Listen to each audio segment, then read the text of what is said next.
నమస్కారం అండి. Welcome to most important topic series. Most important టాపిక్స్లో మనం ఒక కొత్త టాపిక్ని తీసుకొచ్చాం. అదే కన్వలసెంట్ ప్లాస్మా థెరపీ. మనకి రీసెంట్గా ఉన్న ఇష్యూలో, పాండమిక్ ఇష్యూలో ఈ యొక్క పర్టికులర్ టెక్నిక్ గురించి బాగా మనం వింటున్నాం, కాన్వలసెంట్ ప్లాస్మా థెరపీ. సో ఖచ్చితంగా దీనిపైన మనకి ఒక అవగాహన అయితే ఉండాలి. సో ఈ మోస్ట్ ఇంపార్టెంట్ టాపిక్స్లో మనం ఏంటంటే పర్సనల్గా మ్యాక్సిమం ఛాన్స్ ఎగ్జామ్కి అడగవచ్చు అనే టాపిక్స్ని సెలెక్ట్ చేసుకుంటాం. కాబట్టి చాలా హై ఈల్డింగ్ ఉంటాయండి. అంటే డెఫినెట్గా ఈ టాపిక్స్ పైన మనకు ఒక అవగాహన అయితే ఉండాలి, ఖచ్చితంగా హెల్ప్ఫుల్ అవుతాయి. సో మనం కాన్వలసెంట్ ప్లాస్మా థెరపీని ఈరోజు చూద్దాం. So let us start our episode. మనకి కాన్వలసెంట్ ప్లాస్మా థెరపీ అంటే ఏంటో తెలియాలి అంటే ఫస్ట్ అసలు ఆ బ్లడ్ గురించి ఒక అండర్స్టాండింగ్ మనకు ఉండాలి. బ్లడ్ గురించి మనం తెలుసుకుందాం. అసలు బ్లడ్ అంటే ఏంటి? ఇక్కడ మీరు చూస్తున్నారు ఒక బ్లడ్ని, పిక్చర్ని చూస్తే మనకు అదొక లిక్విడ్ లాగా అనిపిస్తుంది, రెడ్ కలర్లో ఉంది అన్నట్టు అనిపిస్తుంది. కానీ మనం మైక్రోస్కోప్ పెట్టుకొని ఆ బ్లడ్లో ఏమేమి ఉంటాయి అనేది ఒకవేళ మనం చూసుకున్నట్లయితే ఇమేజ్లో మైక్రోస్కోప్లో మనకి సంవాట్ ఈ రకంగా కనబడుతుందండి. మైక్రోస్కోప్లో చూస్తే అంటే బ్లడ్ లోపల చాలా పార్టికల్స్ ఉంటాయి. సో బ్లడ్ లోపల ఉన్న పార్టికల్స్ ఏంటి అని మనం చూసుకుంటే బ్లడ్లో ప్లాస్మా అనేది ఉంటుంది. దాదాపుగా బ్లడ్లో 55% ప్లాస్మా ఉంటుంది. వాటితో పాటు బ్లడ్లో వైట్ బ్లడ్ సెల్స్ ఉంటుంది, WBCs తెల్ల రక్త కణాలు, దాంతోపాటు రెడ్ బ్లడ్ సెల్స్ ఉంటాయి, ఎర్ర రక్త కణాలు, RBCs రెడ్ బ్లడ్ సెల్స్, వాటితో పాటు ప్లేట్లెట్స్ ఉంటాయి అన్నమాట. ప్లేట్లెట్స్ ఉంటాయి. సో ప్లాస్మా 55% అండి, అరౌండ్ WBC 4% ఉంటాయి, రెడ్ బ్లడ్ సెల్స్ 41% ఉంటాయి, ప్లేట్లెట్స్ అనేది 0.01% ఉంటుంది. రెడ్ బ్లడ్ సెల్స్ ఉన్న హెమోగ్లోబిన్ ఉంటుంది, అందుకనే మనం రెడ్గా కనబడుతుంది అనమాట. మనకి ఈ బ్లడ్ హెమోగ్లోబిన్ ఆక్సిజన్ క్యారీ చేస్తుంది. అయితే బ్లడ్లో ఇవి ఉంటాయి ప్రధానంగా. మనం ఒక్కొక్క దాన్ని చూసుకుంటే ఇక్కడ మీరు చూసారు కదా, ఈ బ్లడ్లో ఉన్న లిక్విడ్ పార్ట్ ఏదైతే ఉందో, లిక్విడ్ పార్ట్ అంటే కొంచెం లిక్విడ్ లాగా ఉంటుంది, దాన్ని మనం ప్లాస్మా అంటాం. ఇవన్నీ సాలిడ్ పార్ట్స్ అనమాట, సాలిడ్ పదార్థాల్లాగా ఉంటాయి. ఏవి రెడ్ బ్లడ్ సెల్స్ అవ్వచ్చు, వైట్ బ్లడ్ సెల్స్ అవ్వచ్చు, ప్లేట్లెట్స్, ఇవన్నీ సాలిడ్. వేరే అసలు లిక్విడ్ ఉంది చూసారా, దాన్నే మనం ప్లాస్మా అంటాం. అయితే ఒక్కొక్క దాని గురించి మళ్ళీ మనం చూసుకున్నట్లయితే ఈ బ్లడ్లో WBCs గురించి మాట్లాడుతున్నాం కదండి, వైట్ బ్లడ్ సెల్స్ గురించి. సో ఆ WBCs మళ్ళీ అందులో రకాలు ఉంటాయి అన్నమాట. WBCsలో వైట్ బ్లడ్ సెల్స్లో ఏమేమి ఉంటాయంటే లింపోసైట్స్ అని ఉంటాయి, వైట్ బ్లడ్ సెల్స్లోనే బేసోఫిల్స్ అని ఉంటుంది, ఈసినోఫిల్స్ అని ఉంటుంది, మోనోసైట్స్ ఉంటాయి, న్యూట్రోఫిల్స్ ఉంటుంది. Monocytes and neutrophils. ఇట్లాగా మనకి వైట్ బ్లడ్ సెల్స్లో కూడా చాలా పదార్థాలు ఉంటాయి. దీంట్లో మళ్ళీ మనం లింపోసైట్స్ గురించి ప్రత్యేకంగా మాట్లాడుకోవాలి. లింపోసైట్స్ చూసుకున్నట్లయితే వైట్ బ్లడ్స్లో లింపోసైట్స్ ఉంటాయి. ఆ లింపోసైట్స్ మళ్ళీ రెండు రకాలు అనమాట. ఒకటి B సెల్స్, రెండు T సెల్స్ అంటాం. అయితే ఈ B సెల్స్ అనేది ఇంపార్టెంట్, ఎందుకంటే ఈ B సెల్సే మనకి ఇమ్యూనిటీని ప్రొవైడ్ చేసే యాంటీబాడీస్ని ఉత్పత్తి చేస్తాయి. సో యాంటీబాడీస్ని తయారు చేస్తాయి B సెల్స్. ఇప్పుడు మనకు ఒక కొత్త పదం వచ్చింది, యాంటీబాడీ. యాంటీబాడీ అంటే ఏంటో తెలుసుకోవాలి. రెండు పదార్థాల గురించి మనం తెలుసుకోవాలండి, యాంటీబాడీ, యాంటీజెన్. మన శరీరం ఉందనుకోండి, ఏదన్నా ఒక ఫారిన్ పార్టికల్, అది బ్యాక్టీరియా అవ్వచ్చు, వైరస్ అవ్వచ్చు, ఏదన్నా ఒక ఫారిన్ పార్టికల్ మన బాడీ లోపలికి ఎంటర్ అవుతే దాన్ని మనము యాంటీజెన్ అంటాం. సో యాంటీజెన్ అంటే ఫారిన్ పార్టికల్ అండి. ఫారిన్ పార్టికల్స్ చాలా ఎంటర్ అవుతుంటాయి మన హ్యూమన్ బాడీకి. అందులో కొన్ని మాత్రం వ్యాధి కలిగించే ఉంటాయి. వ్యాధి కలిగించే వాటిని ప్యాథోజెన్స్ అంటాం. సో వ్యాధి కలిగించే క్రిముల్ని మనము ప్యాథోజెన్స్ అంటాము. మన బాడీకి వచ్చినటువంటి ఫారిన్ సబ్స్టెన్స్ని యాంటీజెన్స్ అంటాము. మరి ఫారిన్ సబ్స్టెన్సెస్ మన బాడీలోకి వచ్చినప్పుడు కొన్ని వ్యాధికి గురి చేస్తాయి కాబట్టి మనకి అవి మనం కాపాడుకోవాలి వాటి నుంచి. వాటిని ఏ విధంగా మనం కాపాడుకుంటాము అంటే మన బాడీలో ఒక సిస్టమ్ ఉంటుందండి, దాన్నే మనము ఇమ్యూన్ సిస్టమ్ అంటాం, రోగనిరోధక శక్తి. ఆ ఇమ్యూన్ సిస్టమ్ ప్రకారం వైట్ బ్లడ్ సెల్స్ చూసుకుంటాయి. ఆ వైట్ బ్లడ్ సెల్స్లో ఇందాక మనం అన్నాం కదా, B సెల్స్ అని, లింపోసైట్స్ ఉంటాయి. లింపోసైట్స్లో B సెల్స్ ఉంటాయి. ఇవి యాంటీబాడీస్ని తయారు చేస్తాయి. ఈ యాంటీబాడీస్ యాంటీజెన్స్కి వెళ్ళి వాటిని చంపేస్తాయి అన్నమాట. ఆ విధంగా మనకి యాంటీజెన్స్తో ఉన్న థ్రెట్ మనకి పోతుంది. సో ఇది అర్థం చేసుకోవాలి అంటే, ఫర్ ఎగ్జాంపుల్ ఇండియా ఉందనుకోండి, ఇండియాలో ఉన్న ఇండియన్ ఆర్మీని యాంటీబాడీస్ అనుకోండి, చైనానో పాకిస్తానో ఉంది, వాళ్ళని యాంటీజెన్స్ అనుకోండి. మన భూభాగం లోపలికి చైనీస్ సోల్జర్స్ వచ్చారనుకోండి, అప్పుడు ఏమైనట్టు? ఇక్కడ యాంటీజెన్స్ అంటే ఫారిన్ మన బాడీ లోపలికి వచ్చినట్టు. అది ఖచ్చితంగా థ్రెట్టే. దీన్ని వెంటనే పసికట్టి మన రక్షణ శాఖ ఏదైతే ఉంటుందో అప్రమత్తం అవుతుంది. అప్రమత్తం ఉండి మన ఇండియన్ సోల్జర్స్ని వాళ్ళని డీల్ చేయడానికి పంపిస్తుంది, అంటే యాంటీబాడీస్ని పంపిస్తుంది. ఈ యాంటీబాడీస్ యాంటీజెన్స్కి మధ్యన ఒక స్ట్రగుల్ లాగా అవుతుంది, ఒక గొడవలాగా అవుతుంది. అందులో మన ఇమ్యూనిటీ బాగా ఉంటే, యాంటీబాడీస్ పవర్ఫుల్గా ఉంటే ఆబ్వియస్లీ యాంటీజెన్స్ని అవి క్లియర్ చేసేస్తే సో మనకేమీ కాదనమాట. ఈ రకంగా మనము రోగనిరోధక శక్తి అనేది మన బాడీలో యాక్ట్ అవుతుంది. కాబట్టి మీకు యాంటీజెన్ యాంటీబాడీస్ అంటే క్లియర్ కట్ ఐడియా వచ్చింది కాబట్టి మనము కంటిన్యూ చేద్దాం. సో లింపోసైట్స్లో బీ సెల్స్ అనేవి యాంటీబాడీస్ తయారు చేస్తాయి. జనరల్గా ఇవి మనల్ని రోగాల కారకమైనటువంటి మైక్రో ఆర్గానిజమ్స్ నుంచి, బ్యాక్టీరియా అవనివ్వండి, మనకి లేకపోతే వైరస్ అవనివ్వండి, వాటి నుంచి కాపాడతాయి.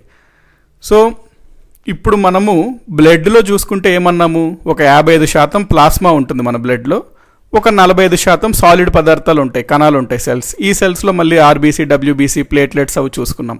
ఈ ప్లాస్మా ఏంటంటే లిక్విడ్ అనమాట. ఇది మనకి ఎల్లో కలర్లో ఉంటుంది. సో ప్లాస్మా అనేది ఐడియా చేయండి ఇప్పుడు, ఎందుకంటే మనం చూస్తుంది సిపిటి అనమాట, కాన్వాలసెంట్ ప్లాస్మా థెరపీ. కాబట్టి ప్లాస్మా అంటే ఇదండి, ఈ పార్ట్ అనమాట. బ్లడ్లో ఉన్న ఈ లిక్విడ్ పార్ట్ని మనము ప్లాస్మా అంటాం. ఇది అర్థం అవ్వాలి. సో ఇది ఇక్కడ వరకు ఉంచండి కాన్సెప్ట్ని. మనం మళ్ళీ ఇక్కడికి ఈ కాన్సెప్ట్ని మళ్ళీ మనం తీసుకొని వస్తాము. అంత లోపల మనకి ఇదిగోండి ఇక్కడ చూడండి, వీళ్ళు ప్లాస్మా కలెక్ట్ చేశారు. ఇక్కడ ఇమేజ్లో మన బాడీ నుంచి ప్లాస్మా కలెక్ట్ చేసి ఇట్లా స్టోర్ చేస్తారనమాట. సో ఇది ఇక్కడికి ఉంచండి, మనం మళ్ళీ దాన్ని ఆ టాపిక్ వద్దాము. సో ఇమ్యూన్ సిస్టమ్ గురించి మాట్లాడినప్పుడు మనం ఏమనుకున్నాము, ఇప్పుడు జనరల్గా ఏం చేస్తాయంటే అండి, వైరస్, బ్యాక్టీరియా ఇవన్నీ, ఇది మన బాడీ అనుకుంటే మన బాడీ లోపలికి అవి ఎంటర్ అయ్యి, ఇప్పుడు ఫర్ ఎగ్జాంపుల్ వైరస్ ఉందనుకోండి, వైరస్ బయట తనంతలో తాను అది బ్రతికి రీప్రొడ్యూస్, మల్టిప్లై అవ్వలేదన్నమాట. ఖచ్చితంగా ఏదో ఒక జంతువు ఒక బాడీ లోపలికి వెళ్తేనే అది బతుకుతున్నట్టు అవుతుంది, ప్లస్ రీప్రొడ్యూస్ చేసుకోగలుగుతుంది. వైరస్ ఏం చేస్తుంది, మన బాడీ లోపలికి వచ్చింది అనుకోండి, మన బాడీ లోపల సెల్స్ ఉంటాయి కదా, ఆ సెల్స్ లోపలికి ఎంటర్ అవుతాయి అనమాట వైరస్. మన బాడీ సెల్స్లో, కణాల్లో మనకి మైటోకాండ్రియా అట్లా చాలా పదార్థాలు ఉంటాయి. అవన్నీ ఏంటంటే శక్తిని ప్రొడ్యూస్ చేస్తాయి, ప్లస్ ఈ సెల్స్, ఈ కణాలు ఏవైతే ఉన్నాయో విభజన చెందుతాయండి. ఈ వైరస్ ఏం చేస్తుందంటే ఆ సెల్ లోపల దూరి మనకి ఈ సెల్లోనే మధ్యలో న్యూక్లియస్ అని ఉంటుందన్నమాట. ఆ న్యూక్లియస్ మధ్యలో మనకి డిఎన్ఏ ఉంటుంది. అంటే ఆ సెల్ ఏం పని చేయాలి ఏంటి అని అంతా డిఎన్ఏలోనే చెప్పడం జరుగుతుంటుంది. ఈ వైరస్ వెళ్ళి ఆ వైరస్ యొక్క డిఎన్ఏని ఈ డిఎన్ఏ ప్లేస్లో పెడుతుందన్నమాట. అంటే మన డిఎన్ఏ యాక్చువల్గా డిస్ట్రాయ్ చేసి వైరస్ దాని డిఎన్ఏని ఆ న్యూక్లియస్లో పెడుతుంది. ఎప్పుడైతే ఇప్పుడు వైరస్ డిఎన్ఏ ఈ సెల్లో ఉందో, ఈ సెల్ వైరస్ యొక్క విధానం ప్రకారం పనిచేస్తుంది. ప్లస్ ఈ సెల్, ఈ డిఎన్ఏ వైరస్ ఉంది కాబట్టి ఇక్కడ సెల్ విభజన చెందింది అంటే ఏమవుతుంది, వైరస్ విభజన చెందుతుంది. ఆ విధంగా మనకి వైరస్ 1 నుంచి 2, 2 నుంచి 4 అట్లాగా లక్షల సంఖ్యలో విభజన చెందుతూ పోతుంటాయి అన్నమాట వైరస్లు. ఆ విధంగా మన బాడీలో ఈ వైరస్ సెల్స్ ఏవైతే ఉన్నాయో వాటిని మనం యాంటీజెన్స్ అంటాం. బాగా విభజన అయిపోయి ఎక్కువ అవుతుంది. ఎప్పుడైతే ఎక్కువ అయిపోయినాయో మన ఒరిజినల్ సెల్స్ని చంపేస్తుంటాయి ఇవి. ఇది పసిగట్టిన మన యాంటీ బాడీస్ వీటిని ఫైట్ చేస్తాయి అన్నమాట. నార్మల్గా ఈ విధంగా మనకి ఇమ్యూన్ సిస్టమ్ అనేది వర్కౌట్ అవుతుంది. సో ఇక్కడ మీరు చూడొచ్చు ఇమేజ్లో, ఇవి బయట వచ్చిన యాంటీజెన్స్ అండి. బ్యాక్టీరియా అవ్వచ్చు, వైరస్ అవ్వచ్చు, ఏదైనా అవ్వచ్చు, అవి యాంటీజెన్స్. ఇది మన బాడీలో ఉన్న వైట్ బ్లడ్ సెల్స్ యొక్క బీ సెల్స్ అనమాట. ఈ white blood cells, be cells ఏం చేస్తుంది, యాంటీబాడీస్ని రిలీజ్ చేస్తుంది. ఈ యాంటీబాడీస్ వెళ్ళి ఆ యాంటీజెన్స్ని చంపేస్తాయి అనమాట. ఆ విధంగా మనల్ని కాపాడుతుంటాయి. అయితే ఎప్పుడన్నా ఒక పర్టికులర్ వైరస్ ఏదైనా ఎంటర్ అయింది అనుకోండి మన బాడీకి, ఆ ఫస్ట్ టైం అనుకోండి అది ఎంటర్ అయింది, మరి ఈ యాంటీబాడీస్కి తెలీదు వాటితో ఎట్లా ఫైట్ చేయాలి అని చెప్పి. ఆల్రెడీ ఒక పూర్వ అనుభవం ఉందనుకోండి ఆ వైరస్ వచ్చిన దానిపైన, వెంటనే దీనికి తెలుసు యాంటీబాడీస్కి దాన్ని ఏ విధంగా డీల్ చేయాలి, ఏ విధంగా దాన్ని చంపేయాలి అని. వైరస్ ఫస్ట్ టైం కొత్త వైరస్ వస్తే మన న్యాచురల్గా ఉన్న యాంటీబాడీస్కి అంతగా తెలియదు అనమాట. సో అవి ట్రై చేస్తూ ఉంటాయి, అంటే టైం పడుతుంది కొంత, దాన్ని ఎట్లా మనము డీల్ చేయాలి, దాన్ని ఎట్లా చంపాలి, దాన్ని ఎట్లా ఎదుర్కోవాలి అని చెప్పి అవి డీల్ చేస్తుంటాయి యాంటీబాడీస్. దానికి గాను టైం పడుతుంటుంది అనమాట చాలా. అదే ఇది ఆల్రెడీ ముందు మన బాడీలో చాలా ఫ్రీక్వెంట్గా ఎంటర్ అవుతున్న యాంటీజెన్ అనుకోండి, వీటికి తెలుసు యాంటీబాడీస్ ఎట్లా డీల్ చేయాలని, అందుకని వెంటనే రియాక్ట్ అయిపోయి వాటిని ఇవి క్లియర్ చేసేస్తుంటాయి. సో మళ్ళీ మనకి ఇవి వచ్చినప్పుడు క్లియర్ కట్ వాటికి ఐడియా ఉంటుంది అనమాట యాంటీబాడీస్. అందుకనే మనకి ఫర్ ఎగ్జాంపుల్ చికెన్ పాక్స్ ఉందనుకోండి, ఫస్ట్ టైం వచ్చినప్పుడు మన యాంటీబాడీస్కి తెలియదు అంత ఎట్లా డీల్ చేయాలి అని చెప్పి. అందుకనే మనం చికెన్ బాక్స్ వ్యాధిగ్రస్తులం అవుతాం. తర్వాత మనకు రాదు, జనరల్గా ఒకసారి వచ్చిన తర్వాత మ్యాక్సిమం రాదు. ఎందుకంటే మళ్ళీ ఆ తర్వాత ఎప్పుడన్నా అది ఏదైతే కారకమైన క్రిమి ఉందో చికెన్ పాక్స్కి అది లోపల ఎంటర్ అయిన తర్వాత మన యాంటీబాడీస్కి తెలుసు కాబట్టి వెంటనే వాటిని చంపేస్తాయి అనమాట. సో ఎప్పుడన్నా మనకి ఫస్ట్ టైం ఒక కొత్త వైరస్ లేదా బ్యాక్టీరియా యాంటీజెన్ ఎంటర్ అయినప్పుడు కొంచెం టైం పడుతుంది అనమాట, అంటే రిస్క్ ఎక్కువ కొంచెం. మరి ఈ విధంగా అందరికీ అయితే ఈ సమర్థవంతంగా ఉండదు ఇమ్యూన్ సిస్టమ్, రోగనిరోధక శక్తి, యాంటీబాడీస్ పెర్ఫెక్ట్గా ఉండదు. అందుకని చెప్పి మళ్ళీ ఇంకోటి ఏంటంటే ఇది యాంటీబాడీస్ ఎప్పుడు ఆల్రెడీ యాంటీజెన్స్ వచ్చి మనలో దాన్ని ఫైట్ చేసే భాగంలో ఇదంతా పనిచేస్తుంది. అంటే ఇది ప్రివెన్షన్లకు కాదనమాట, ఇది క్యూర్ చేస్తుంది మన ఉన్న రోగ నిరోధక శక్తి. అంటే అవి ఎంటర్ అవుతే వాటిని కాపాడుకునేలాగా చూస్తుంది. మరి అసలు ఇవి రాకుండా ఉండడం కోసమే మనం వాడేదే వ్యాక్సిన్స్ అనమాట. అసలు ఈ వ్యాక్సిన్స్ ఎట్లా పనిచేస్తాయి అనేది మనం ఒకసారి చూసుకున్నట్లయితే మనకి 1796 టైంలో, అంటే 1796 ఆ కాలంలో స్మాల్ పాక్స్ అనేది విపరీతంగా అదొక పాండమిక్, ఇప్పుడున్న పరిస్థితిలాగా అది అప్పుడులో పాండమిక్ అనమాట. చాలామంది చనిపోవడం జరుగుతుంది, 30% ఉంది దాదాపుగా డెత్ రేట్. దానికి అసలు ఎట్లా ఎదుర్కోవాలి అనేది ఎవరికీ ఐడియా ఉండట్లే. అట్లాంటి సమయంలో ఇక్కడ మీరు ఫోటో చూస్తున్న మహాన్ వ్యక్తి ఎడ్వర్డ్ జెన్నర్ అనమాట అతని పేరు. సో ఎడ్వర్డ్ జెన్నర్ పరిశోధనలు చేస్తున్నాడు. అందులో భాగంగా ఇతను ఏం చేశాడంటే మనకి స్మాల్ పాక్స్ వచ్చిన వాళ్ళకి ఎట్లా అంటే మొత్తం శరీరం అంతా పొక్కులతో నిండిపోయి ఉంటుందన్నమాట.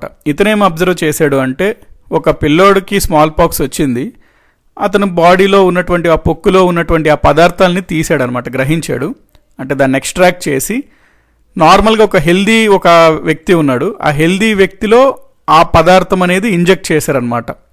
అయితే ఇక్కడ అబ్జర్వ్ చేసింది ఏంటంటే ఈ వ్యక్తి ఎవరైతే ఉన్నారో అతనికి స్మాల్ పాక్స్ యొక్క వైరస్ ఎంటర్ అయినా పెద్దగా ప్రాబ్లం లేదు, ఎందుకంటే అక్కడ రోగనిరోధక శక్తి యాక్ట్ అవుతుందన్నమాట సమర్థవంతంగా. అంటే ఇక్కడ ఏం కనుక్కున్నారు వీళ్ళు, ఆల్రెడీ ఒక వచ్చిన వ్యక్తి నుంచి మనము కొంత శాంపిల్ని తీసామంటే ఖచ్చితంగా అందులో కొంత ఆ వైరస్ అయితే ఉంటుంది. దాన్ని ఇంకొక హెల్దీ వ్యక్తిలో పెడితే అతనికి మళ్ళీ ఎప్పుడన్నా ఫ్యూచర్లో ఈ స్మాల్ పాక్స్ వైరస్ అనేది ఎంటర్ అయిన అతని బాడీలో అతనికి ఏం కావట్లేదు. అంటే సింపుల్గా ఇందాక మనం ఇమ్యూనిటీ ఎట్లా పనిచేస్తుంది అనుకున్నాము, ఫస్ట్ టైం ఏదన్నా ఒక పదార్థం వస్తే మనకి బాడీ ఎదుర్కోవడానికి కొంచెం సమయం తీసుకుంటుంది, ఎందుకంటే ఆ వైరస్ ఎట్లాంటిదో తెలియదు అనమాట డీటెయిల్స్. అదే మళ్ళా వచ్చినప్పుడు ఖచ్చితంగా దాని గురించి పూర్తి ఇన్ఫర్మేషన్ మనం ఆ యాంటీబాడీస్ యొక్క మెమరీలో ఉంటుందన్నమాట. అందుకని వెంటనే డీల్ చేసేయగలుగుతుంది. ఈ కాన్సెప్ట్ని బేస్ చేసుకునే వ్యాక్సిన్స్ని తయారు చేస్తారండి. వ్యాక్సిన్స్ అనగా ఏం లేదు, ఫర్ ఎగ్జాంపుల్ మనకి పోలియో ఉందనుకోండి,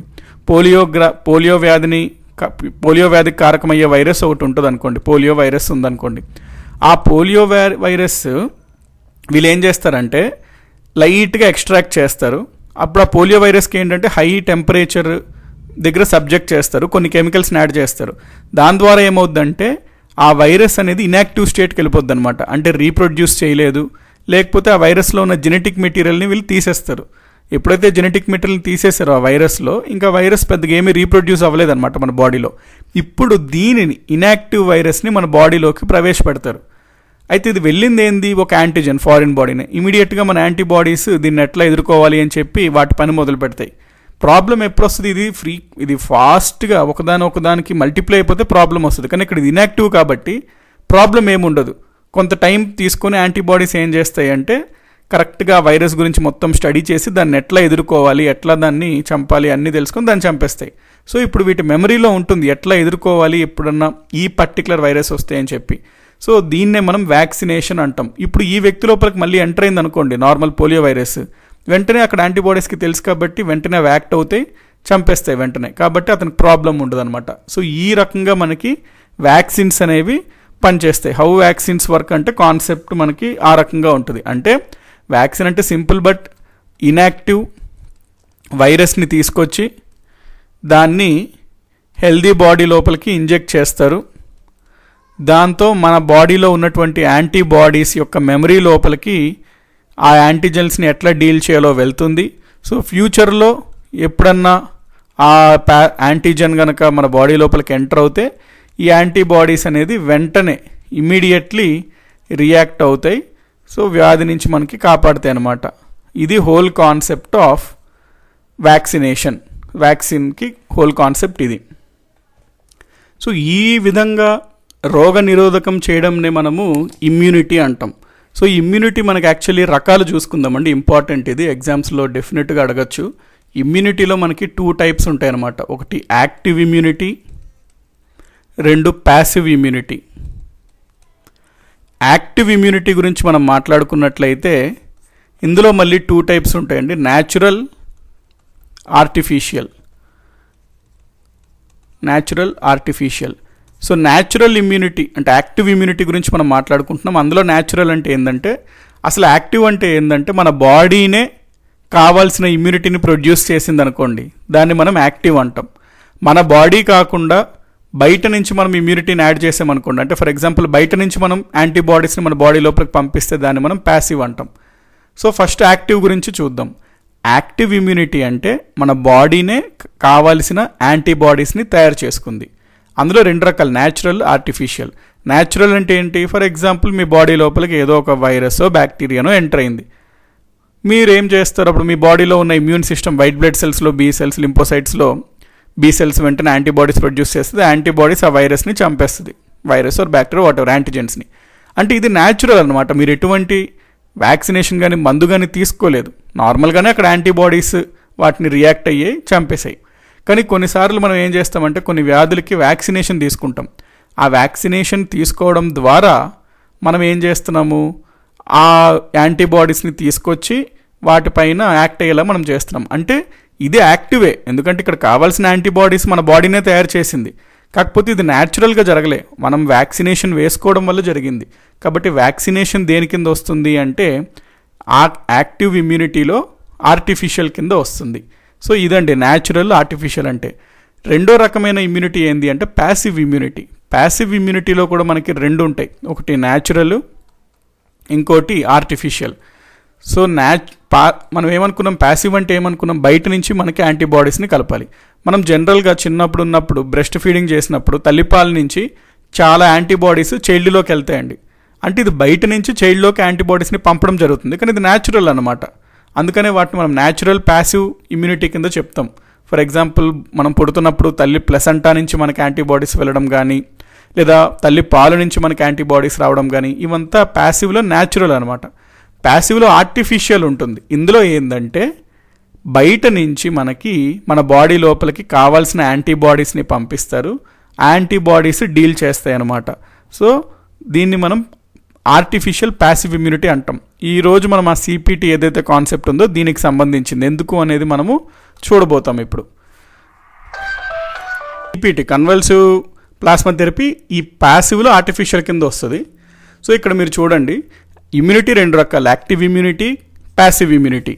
యాక్టివ్ ఇమ్యూనిటీలో మనం ఏమన్నాము, న్యాచురల్, ఆర్టిఫిషియల్ ఉంటుంది. న్యాచురల్ అంటే ఏంది, మామూలుగా ఏదో ఇన్ఫెక్షన్ వచ్చింది మనకి జ్వరమో జలుబో, మన బాడీలో యాంటీబాడీస్ రియాక్ట్ అయినాయి, అది న్యాచురల్గా ప్రొడ్యూస్ అయిన ఇమ్యూనిటీ.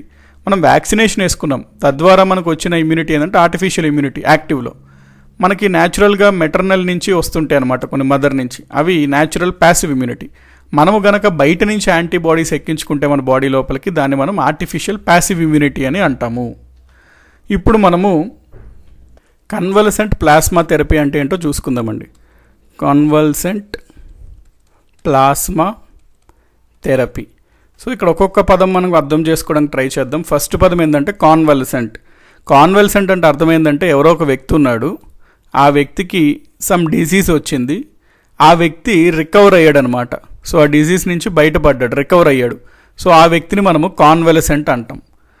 ఆ వ్యక్తి యొక్క బ్లడ్ని మనము కాన్వల్సెంట్ బ్లడ్ అంటాం. అంటే ఒక వ్యాధి వచ్చి ఆ వ్యాధిని జయించి రికవర్ అయినటువంటి వ్యక్తి యొక్క బ్లడ్ని కాన్వల్సెంట్ బ్లడ్ అంటాం. మనం ఆల్రెడీ చూసాం, బ్లడ్లో మనకి చాలా ఉంటాయి, plasma, WBC, red RBC, platelets, అట్లాగా. ఆ బ్లడ్లో ప్లాస్మా గురించి ఇక్కడ మనం మాట్లాడుకుంటున్నాం. సో ఒక వ్యక్తికి ఒక వ్యాధి వచ్చింది, దాన్ని జయించి రికవర్ అయ్యాడు, అతని యొక్క ప్లాస్మాని కన్వల్సెంట్ ప్లాస్మా అంటాం. థెరపీ అంటే నార్మల్గా అదొక టైప్ ఆఫ్ ట్రీట్మెంట్ అనమాట, అందుకని మనం దీన్ని కన్వల్సెంట్ ప్లాస్మా థెరపీ అంటాము.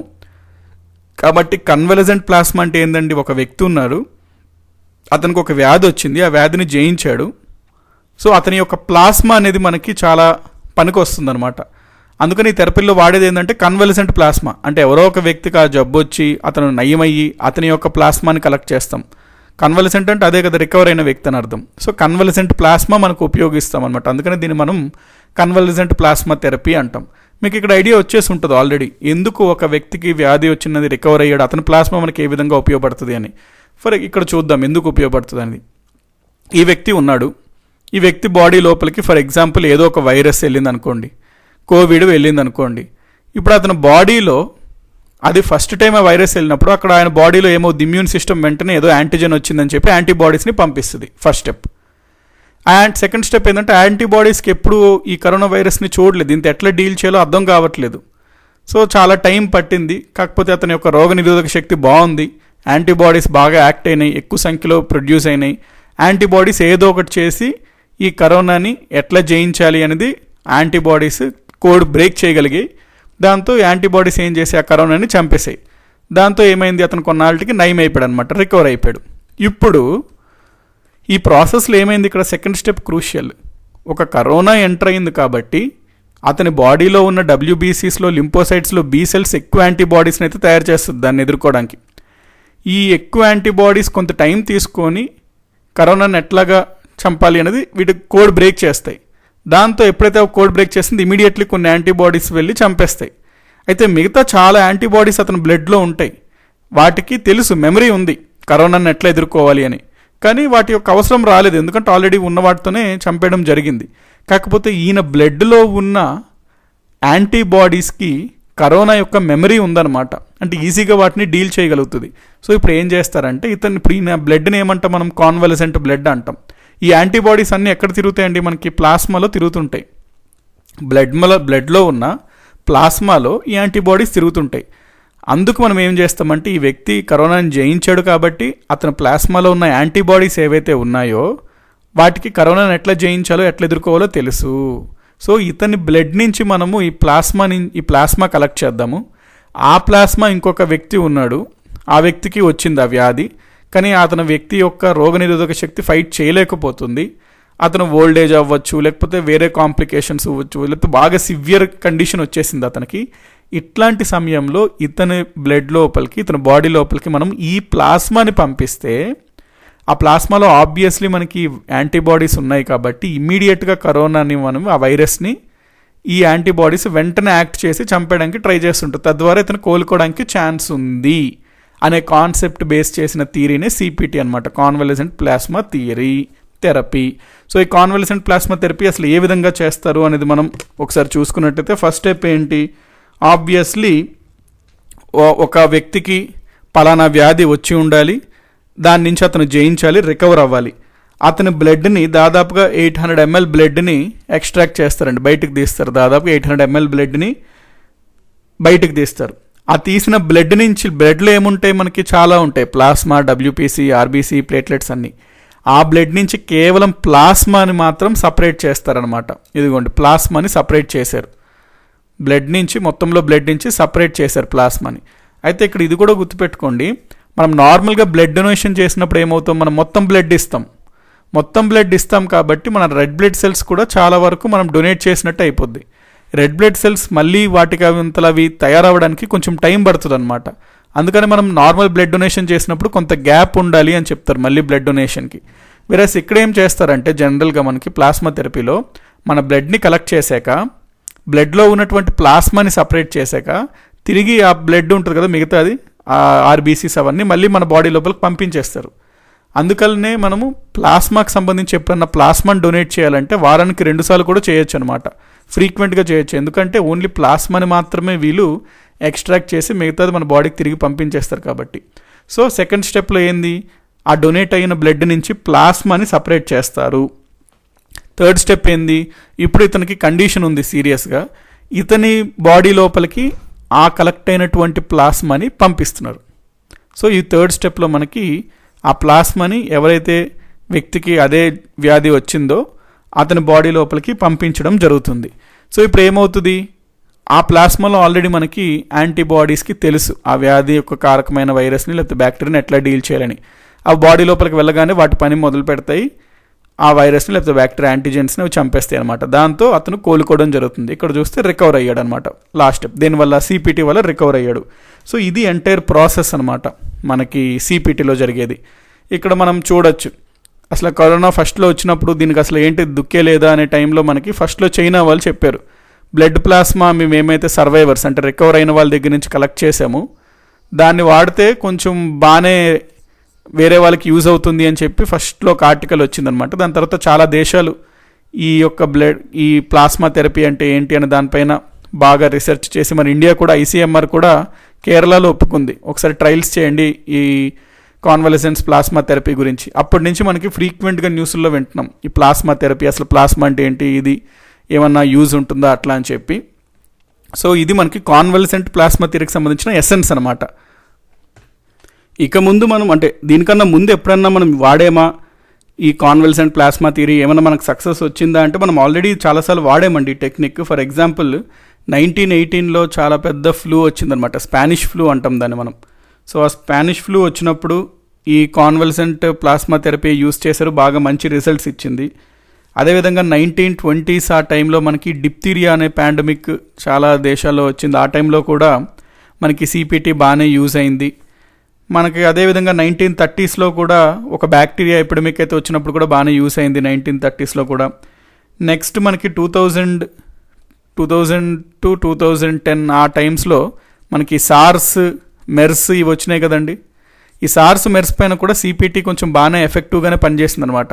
మరి కోవిడ్ కూడా దీనికి చెందిన ఆ ఫ్యామిలీనే, స్పీషీసే కాబట్టి వైరస్, ఈ CPT అనేది బెటర్గానే రిజల్ట్ ఇవ్వచ్చు అని చెప్పి వీళ్ళు భావిస్తున్నారు. అయితే ఎబోలాకు కూడా ఇది ట్రై చేశారండి, ఎబోలా వచ్చినప్పుడు కూడా CPT ట్రై చేశారు, కానీ ఎబోలా విషయంలో మాత్రం ఈ CPT పెద్ద పాజిటివ్ రిజల్ట్స్ అయితే ఇవ్వలేకపోయింది.